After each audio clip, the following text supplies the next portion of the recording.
오늘 함께 보신 본문으로 지갑이 회개하셨습니까? 지갑이 회개하셨습니까? 라는 제목으로 말씀의 은혜를 잠시 나누도록 하겠습니다. 오늘 삭개오에 대한 유명한 말씀이죠. 내용은 따로 말씀드리지 않아도 너무나 잘 아실 텐데, 오늘 이 삭개오의 말씀을 왜 기록했느냐가 중요하겠죠. 오늘 이 삭개오의 말씀을 이해하시려면 우리 앞선 18장에 나오는 부자 관원 이야기와 이렇게 같이 나란히 놓고 읽어보셔야 이 의미가 뭔지를 드러나게 됩니다. 먼저 우리 지난 18장에 나온 부자관원 이야기부터 먼저 드려보겠습니다. 부자관원 어떤 사람이었습니까? 말 그대로 제가 다 설명했는데 부자고 관원이었고, 또 한 가지 성경에 기록된 대로 일단 영생에 관심이 있었어요. 그래서 예수님께 영생에 대해서 질문을 했고, 예수님의 그 답변, 네가 계명을 아는데 이렇게 이 5계명부터 이 뒤에 10계명까지의 그 내용이죠. 그 내용을 쭉 열거하면서 이 계명 지켜라 그랬더니 하는 말이 어려서부터 이 계명은 내가 아주 잘 지켰습니다. 거짓으로 말한 게 아니라 진심으로 말했죠. 그래서 예수님이 그 부자 청년을 보고 사랑하셨다 이렇게도 기록한 복음서도 있죠. 아마 이 부자 청년은 많은 사람들의 존경을 받았을 겁니다. 젊죠. 그 다음에 부자입니다. 계명을 잘 지키고 관원입니다. 그러니까 모든 조건을 다 갖췄으니까 사람들의 존경의 대상. 이 젊은 사람이 믿음도 좋고 또 또 신실하고 또 사회적으로도 인정받고, 그런 누가 싫어하겠습니까? 만약에 결혼을 안 했다면 1등 신랑감이겠죠. 그러나 여러분, 이 부자 관원은 어땠냐면 예수님이 한 가지 부족한 게 있구나, 부족하다는 것 조금 더 이제 채워야 된다 하는 의미로 부족한 게 있구나 하면서 하신 말씀이 뭐였습니까? 내 소유를 다 팔아 가난한 자들에게 줘라. 그러면 하늘의 상급이 크겠다. 그리고 와서 나를 따라와라. 어떻게 보면 예수님께서 이 부자 청년에게 이런 말씀을 하신 것은 곤란하게 하시려고, 또 길을 죽이시려고, 뻔때를 보여주시려고 이런 말씀을 하신 게 아니라 부족한 것을 채워주시려고. 부족한 게 있구나. 그래서 그 부족함, 사람마다 부족함이 다 있을 텐데 그 부족함을 채워주려고 하셨죠. 그런 말씀을 하셨는데, 부자 청년은 끝내 예수님의 그 말씀에, 그 명령에 끝끝내 순종하지 못하고 돌아갑니다. 이유가 뭐였습니까? 재물이 많은 고로, 재물이 많아서 예수님을 따르라 하는 그 명령에 결국은 고민하다가 못 따라갔다. 여러분, 반대로 삭개오는 어떻습니까? 이 부자 청년과 정반대의 모습을 보여주고 있습니다. 그는 하나님 백성답게 살지 못했어요. 10계명의 두 번째, 5계명부터 10계명 두 번째 돌판의 요지는 무엇입니까? 내 이웃을 내 몸과 같이 사랑하라는 것이 요지입니다. 그래서 도둑질, 살인, 간음, 거짓 증거, 이런 것들이 다 이웃을 우리가 온전히 사랑한다면 하지 말아야 될 행동들이었죠. 그런데 삭개오는 아마도 이웃을 온전히 사랑하지 못하는, 하나님 백성답지 못한 그런 삶을 살았을 가능성이 높죠. 세리, 그리고 그 세리들을 총괄하는 장입니다. 세리들은 좀 이해를 돕기 위해서 말씀드리면 지금의 세무공무원하고는 이 본질이 다른 사람들입니다. 세무공무원들은 뭐 세금을 정당하게 거두고 뭐 집행은 하지 않지만, 그래서 이 세금과 관련된 이 공직을 수행하는 사람들이지만, 이 시대의 이 세리들은 월급을 받질 않았어요. 월급을 받지 않았다는 건 무슨 뜻인지 아시겠죠? 알아서 챙겨라. 너희들에게 세금을 징수할 권한을 주겠다.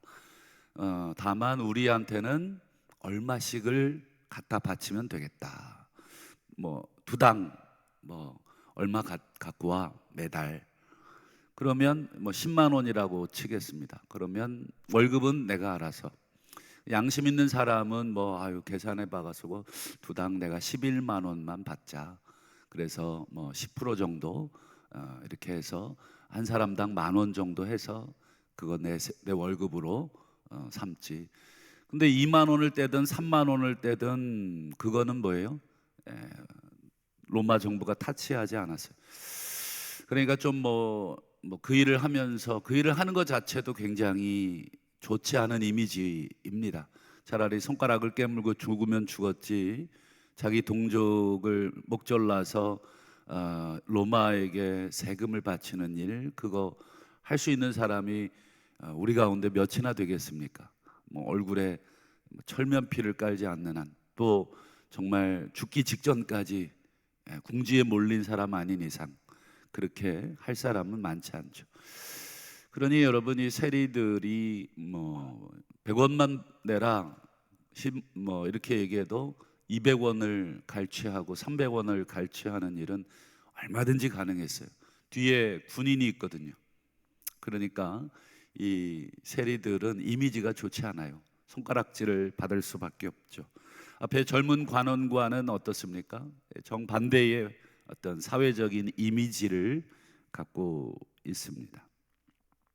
그러나 여러분, 삭개오는 예수님이 돌무화과 나무라고 되어 있던데, 예전 성경 뽕나무잖아요. 돌무화과 나무라고 할게요. 돌무화과 나무에 올라가서 예수님을 이렇게 쳐다보기를 원했는데, 왜 쳐다보기를 원했냐? 평소에 예수님이 세리들과 식사도 하시고 자기 같은 이 세리들을 정죄하지 않고 가까이 대해 주셨다는 것을 금세 알겠죠. 뭐 소문이라는 것은 삽시간에 퍼집니다. 그래서 도대체 이 예수란 양반이 도대체 어떻게 생겼길래 우리 같은 매국노들, 죄인으로 낙인 찍혀서 사는 우리들을 이렇게 가까이 하실까 궁금하지 않겠습니까? 그래서 돌무화과 나무에 올라가서 쳐다봤죠. 근데 여러분, 의도적으로 예수님이 삭개오를 쳐다보셨어요. 그리고 그 사람의 이름을 불렀습니다. 알고 계셨다는 거죠. 삭개오야 이렇게 불렀거든요. 내려와라. 오늘 내가 너의 집에 유하여야 되겠다.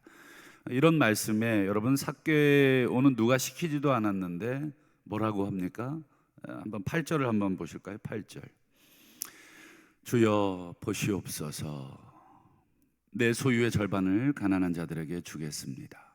누구의 것을 속여 빼앗은 일이 있으면 내 갑절이나 갚겠습니다.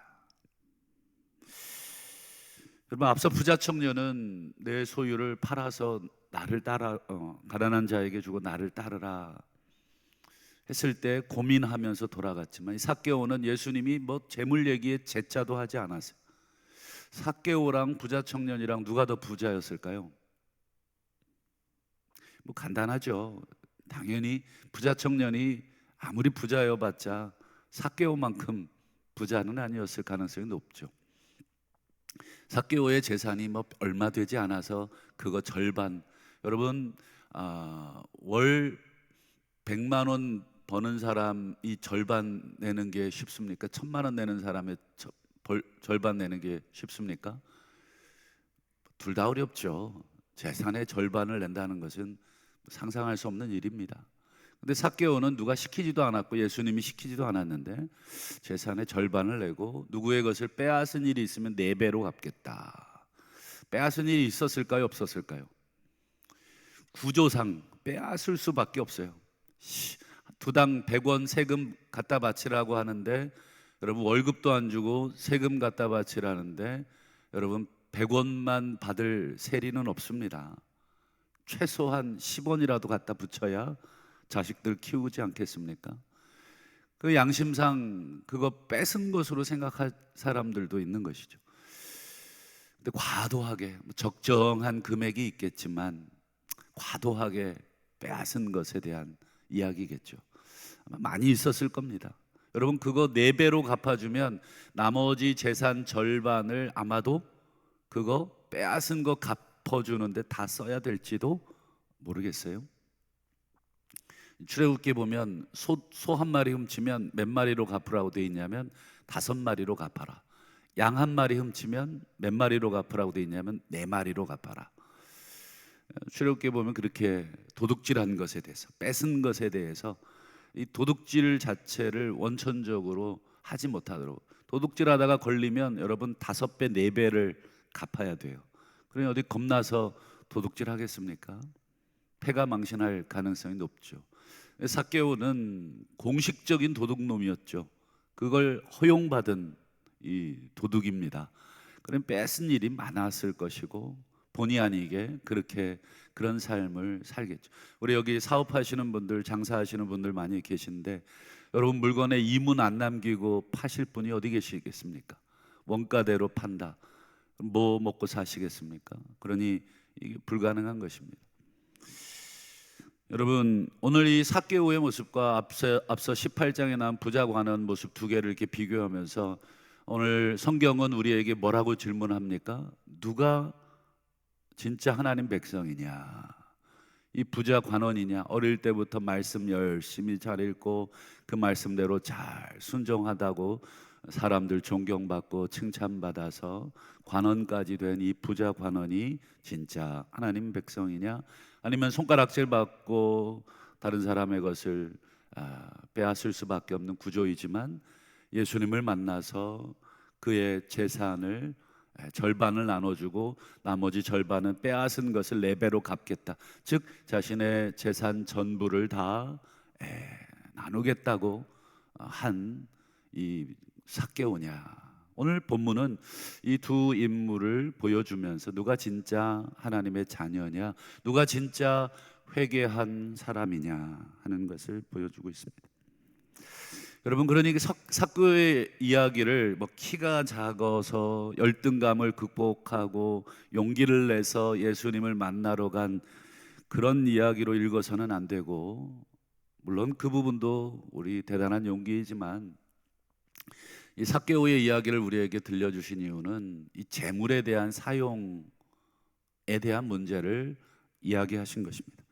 여러분 지난 18장에서 부자 관원 이야기를 마치고 나서 예수님이 결론적으로 저 뒤에서 하신 말씀이 있어요. 부자 관원 뭐 이렇게 대화하시고 요구하시고 실패했잖아요. 한번 누가복음 18장 24절을 한번 보실까요? 젊은 관원 뒤통수에다가 대고 하는 말과 같아요. 재물이 있는 자는 하나님 나라에 들어가기가 얼마나 어려운지. 그 어려운 일을 지금 삭개오는 해내고 있는 것이잖아요.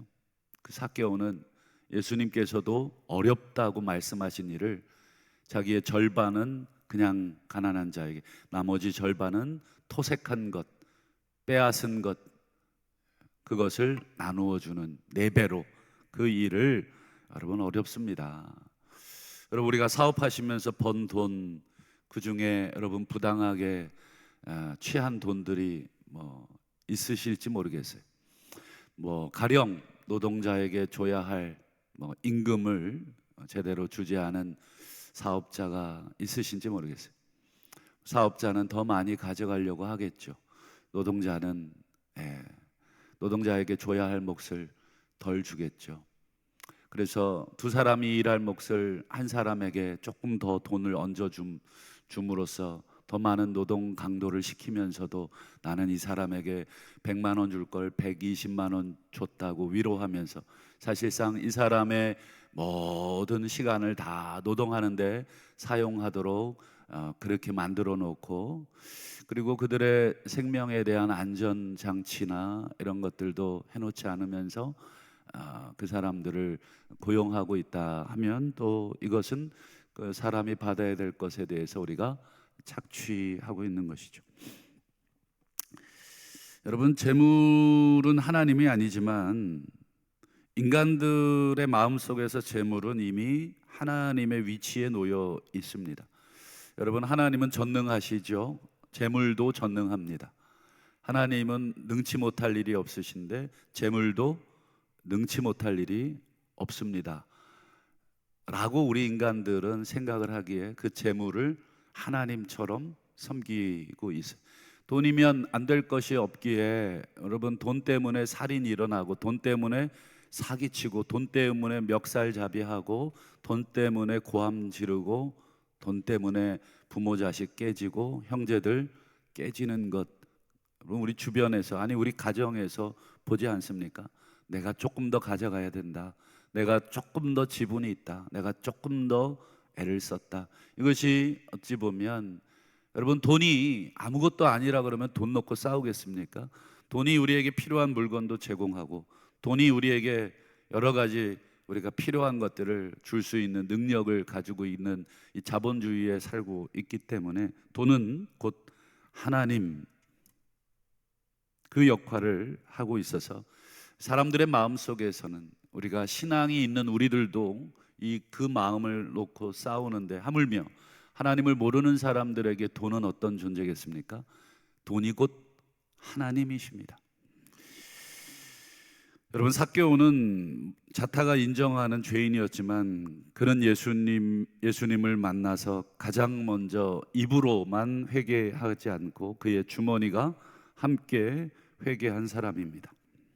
여러분, 감리교를 창시한 요한 웨슬리, 존 웨슬리 아실 겁니다. 우리 웨슬리 신학을 읽어보시면 완전 성결을 강조합니다. 완전 성결. 이거 웨슬리나 가능하지 싶을 정도로 그가 가르친 그 웨슬리의 책을 한번 기회가 되시면 보시면 정말 이렇게 살 수 있을까? 근데 뭐 입을 모아서 많은 사람들이 웨슬리를 그렇게 산 사람으로 칭찬을 하니까 맞겠죠. 근데 그 웨슬리가 이런 말을 남겼는데, 돈과 관련된 말을 특별히 많이 남겼습니다.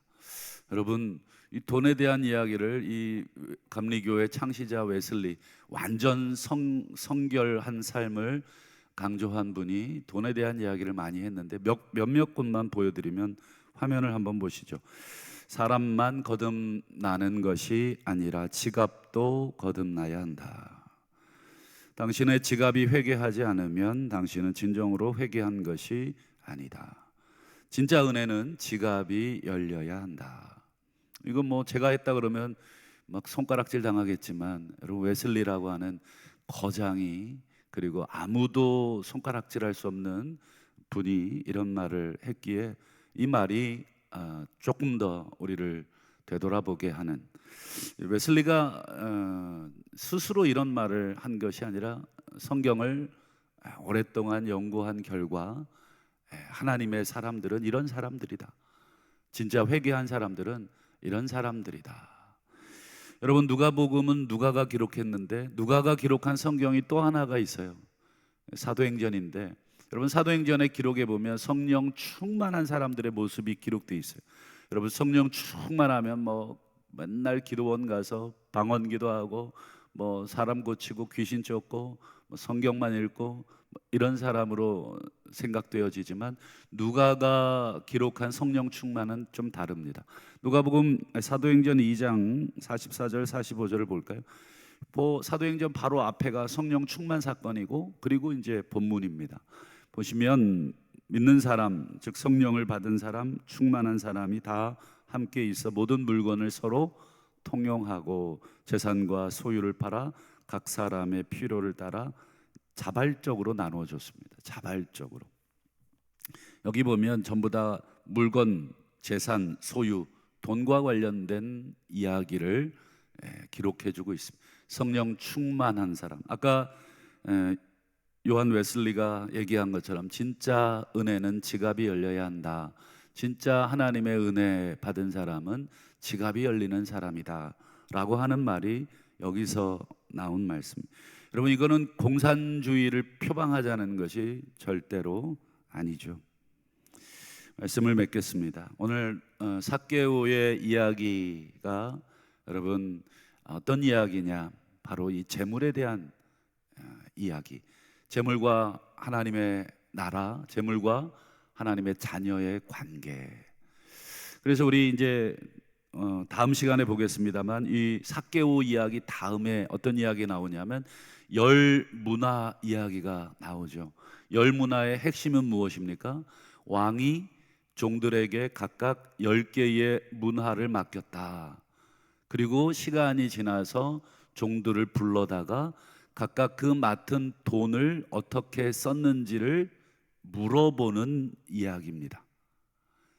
돈을 어떻게 썼느냐, 이거 왕께서 다시 왕권을 받아서 오시는, 즉 재림의 이야기입니다. 다시 주님 오실 때에 여러분, 우리의 믿음만 보시고 이렇게 판단하시는 게 아니라 우리가 가지고 있는, 우리에게 맡기신 그 돈을 어떻게 썼느냐를 물어보시겠다 하는 것이 열문화 비유입니다. 여러분, 물질이 많든 적든 그건 중요한 것은 아닙니다. 물질이 많은 사람이 있겠고 적은 사람이 있겠고, 적든 많든 모든 물질은 각 사람에게 하나님 맡기신 소유입니다.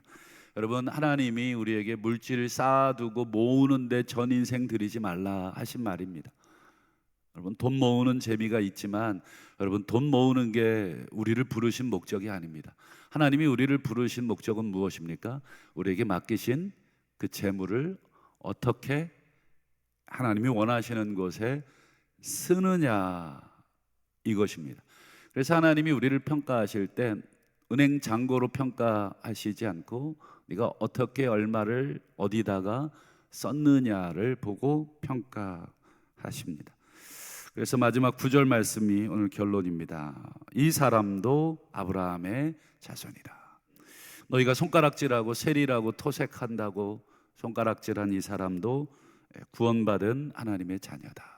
결국 하나님의 구원받은 자녀임을, 이 재물을 어떻게 쓰느냐를 보고 하나님, 예수님께서 내리신 결론입니다.